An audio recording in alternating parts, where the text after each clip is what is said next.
Assalamualaikum warahmatullahi wabarakatuh. Halo kawan-kawan. Oke, kali ini kita akan bahas lagi nih menuju Pilpres 2024. Kali ini kita akan bahas lagi tentang Pak Anies Baswedan nih. Kemarin kan sempat itu kita bahas Pak Ganjar Pranowo, tetapi kita kembali lagi bahas Pak Anies. Bahwasanya Pak Anies itu selalu berbicara gagasan hingga menjadi karya itu. Seperti kita bisa lihat contohnya ada JIS itu, Jakarta International Stadium, dan trotoar di DKI Jakarta, penataannya, kemudian pengadaannya, dan kegunaannya, manfaat, dan sebagainya. Semuanya bisa dengan jelas kita lihat bagaimana kemudian Pak Anies bicara masalah gagasan, bicara masalah ide, lalu dibarengi menjadi karya itu.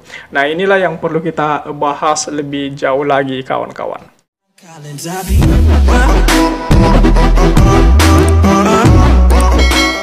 Bakal calon presiden Pak Anies Rashid Baswedan bicara pentingnya sebuah gagasan atau imajinasi hingga menjadi sebuah karya itu.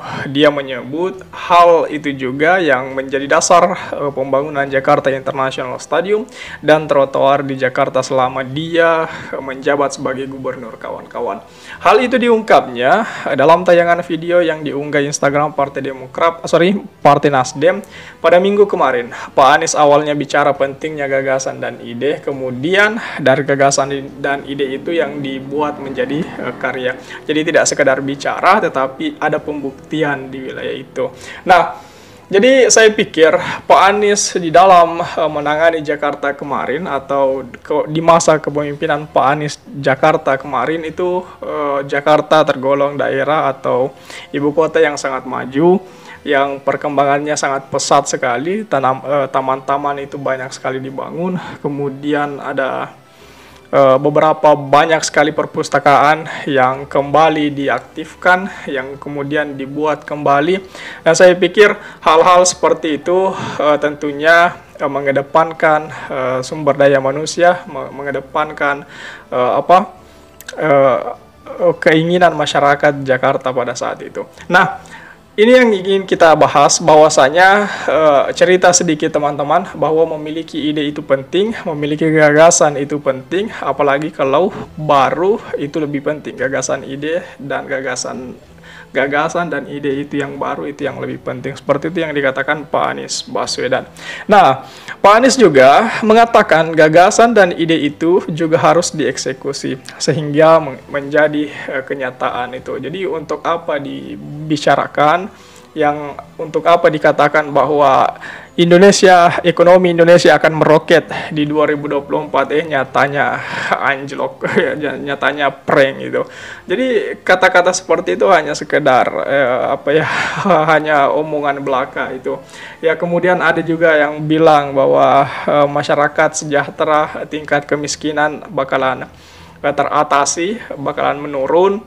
Tapi ya daerahnya atau katakanlah di Jawa Tengah itu ya selalu dijanjikan bahwa masyarakatnya akan sejahtera, tingkat kemiskinan akan menurun, tetapi nyatanya apa di Jawa Tengah?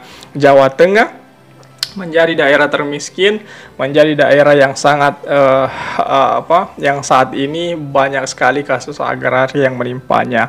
Itu berbeda dengan Jakarta. Jakarta saat ini itu sangat bagus sekali setelah ditangani oleh Pak Anies Rashid Baswedan. Nah, tapi yang tidak kalah penting adalah ide kebaruan itu dilaksanakan, dieksekusi menjadi kenyataan itu. Jadi seperti itu yang dikatakan Pak Anies tadi, kawan-kawan. Nah, Pak Anies lantas bicara pembangunan Jakarta International Stadium hingga trotoar di Jakarta selama kepemimpinannya sebagai gubernur itu.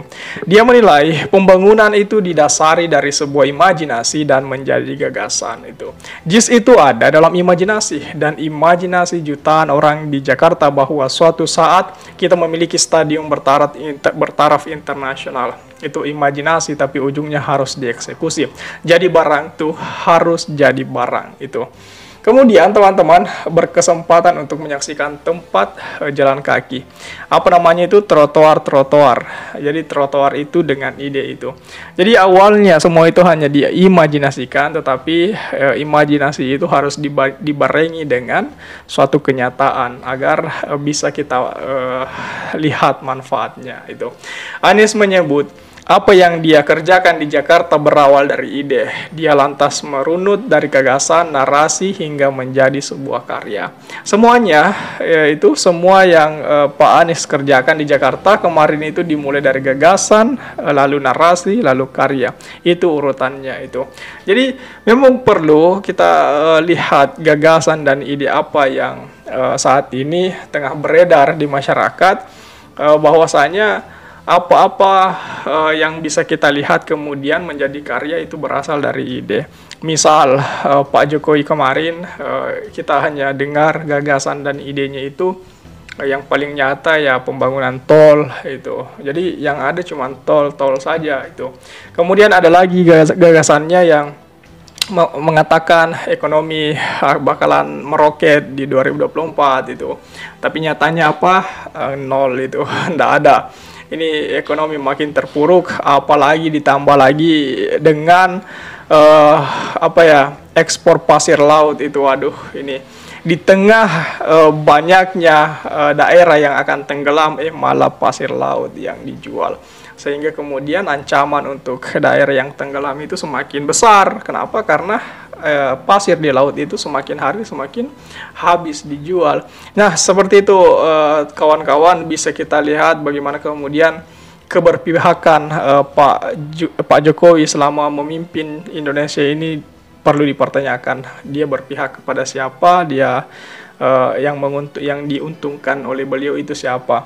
Inilah yang kemudian kawan-kawan kita perlu kaji lebih jauh lagi. Nah, mengenai Pilpres ke depannya tentunya kita juga akan melihat pertarungan ide dan gagasan. Mari kita tinggalkan pertarungan hinaan dan caci makian itu tidak ada gunanya, malah menambah dosa dan sebagainya. Sekarang saatnya kita bertarung ide dan gagasan. Kita mempertimbangkan masalah ide dan gagasan itu. Karena biar bagaimanapun, apa yang akan dikerjakan ke depannya itu berasal dari ide dan gagasan itu. Nah, apa yang selama ini, yang saat ini kita dengar ide dan gagasan dari Pak Ganjar? Apa yang selama ini kita dengar ide dan gagasan dari Pak Prabowo, Pak Anies? Yang selalu berbicara masalah ide dan gagasan itu hanya Pak Anies itu.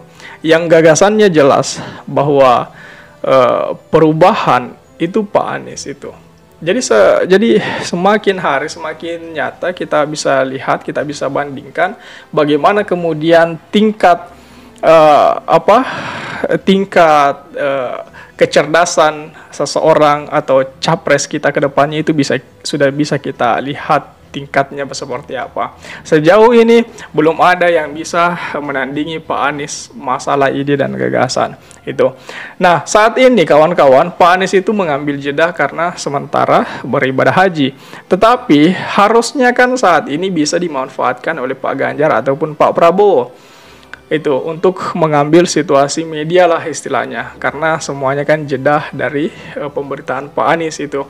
Tetapi sejauh ini media-media hanya tetap memburu kalimat-kalimat Anies yang kemudian dijadikan portal berita itu, yang dijadikan judul untuk menggait viewers. Jadi saya pikir itulah yang bisa kita lihat bagaimana kemudian kekuatan Pak Anies di wilayah itu. Jadi memang banyak sekali orang-orang yang sekarang ini yang tertarik untuk menggali apa-apa saja mengenai sosok Anies Baswedan itu.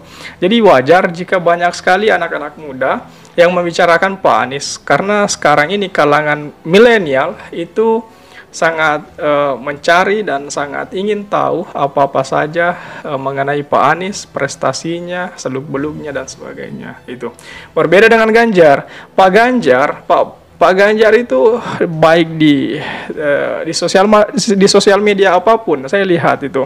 Yang menang Pak Ganjar itu hanya sosial media Facebook, yang kebanyakan orang-orang tua yang memang sudah malas untuk baca berita dan sebagainya itu, yang hanya men-share gambar-gambar Pak Ganjar dengan menyapa masyarakat gitu kan.